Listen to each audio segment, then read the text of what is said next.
Terima kasih saudara pengacara majlis, barisan panel hakim yang arif lagi bijaksana, guru-guru yang disayangi, rakan-rakan seperjuangan, sidang hadirin warga dewan, aspirasi negara.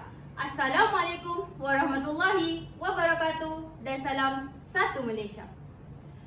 Profesor Dr. Awal Sarian ada menyatakan bahawa kisah kegemilangan bahasa Melayu pada zaman silam telah membuana di jagat raya. Namun, sekadar mengagumi sejarah silam, kita tidak mungkin dapat mengangkat martabatnya.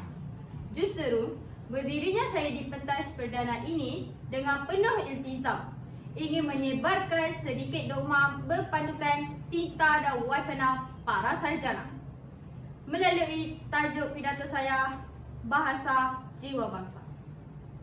Sidang hadirin sekalian, sebelum saya mengulas dengan lebih lanjut mengenai tajuk pidato pada hari ini, eloklah terlebih dahulu sekiranya saya menjelaskan maksud dan definisinya. Menurut Kamus Dewan Bahasa dan Pustaka halaman 122, bangsa bermaksud jenis manusia daripada satu asal keturunan. Selain itu juga, bangsa ditakdirkan sebagai satu kumpulan manusia dalam satu ikatan ketatanegaraan. Manakala, bahasa pula bermaksud sistem lambang bunyi suara yang digunakan pakai sebagai alat perhubungan dalam lingkungan satu kelompok manusia. Selain itu juga, bahasa boleh diertikan sebagai tutur kata dan percakapan yang dipraktik dalam kehidupan seharian. Dalam menguraikan tajuk Bahasa Jiwa Bangsa, jelaslah terdapat beberapa perspektif idea dan pendapat yang perlu dibentuk dahulu untuk memudahkan kefahaman kita untuk mendalami tajuk ini. Hadirin sekalian, Heraclitus menyatakan bahawa bahasa sangat berkait rapat dengan semua aspek kehidupan manusia. Melalui bahasa, sesuatu masyarakat mempamerkan nilai-nilai dan budaya mereka kepada bangsa lain. Pepatah Melayu menyatakan, bahasa menunjukkan bangsa. Hatta, saya rangkumkan frasa ini dengan kata kunci saya yang pertama. Bahasa Melayu mencerminkan jati diri bangsa Malaysia. Jati diri atau identiti sesuatu bangsa merujuk kepada ciri-ciri yang membezakan sesuatu kumpulan manusia dengan kumpulan manusia yang lain. Menuturkan sebuah bahasa yang sama ialah antara ciri yang menentukan jati diri sesebuah bangsa. Di Malaysia, kita juga mempunyai satu bahasa kebangsaan yang dituturkan oleh masyarakat pelbagai keturunan tanpa was-was. Bangsa Malaysia membentuk benih perpaduan yang kukuh kerana kekuatan bahasa Melayu sebagai bahasa perhantar yang efisien. Malah, seringkali apabila para pelancong asing datang ke sini, mereka setidaknya akan mempelajari bahasa Melayu seperti perkataan terima kasih dan jumpa lagi. Biarpun penggunaan bahasa Inggeris semakin meluas, namun, bahasa Melayu masih lagi menjadi keutamaan warga Malaysia dalam pertuturan. Tidak kiralah di mana-mana sahaja. Tuntasnya, realiti bahasa Melayu sebagai cermin jati diri bangsa Malaysia tidak lapuk di hujan, tak lekang di panas. Hadirin yang saya muliakan, kata kunci saya yang kedua, bahasa Melayu sebagai bahasa ilmu. Profesor Dr. Syahir Muhammad Zain menyatakan bahawa bahasa Melayu pernah mengungkapkan ilmu dalam zaman kegemilangannya.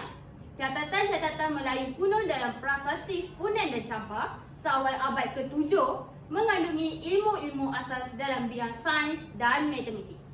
Bahasa ini kemudiannya berkembang dalam pelbagai bidang seperti ekonomi, teknologi, undang-undang, sastera dan agama. Sehingga mutakhir ini, bahasa Melayu telah berfungsi sebagai bahasa akademik yang lengkap dengan laras-laras bahasa dalam ilmu moden. Oleh itu, tidak hairanlah jika bahasa Melayu kini sedang diajar dan dikaji di 108 buah pusat pengajian tinggi di serata dunia. Sebagai pewaris tinta para sarjana, sejuk hati dan mata memandang, apatah lagi telinga ingin mendengar.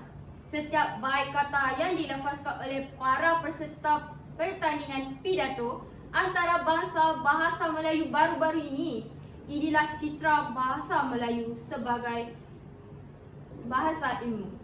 Kata kunci saya yang ketiga dan terakhir, bahasa Melayu teras pembinaan negara bangsa. Bahasa Melayu telah menjadi asas pembinaan negara bangsa Malaysia yang merdeka.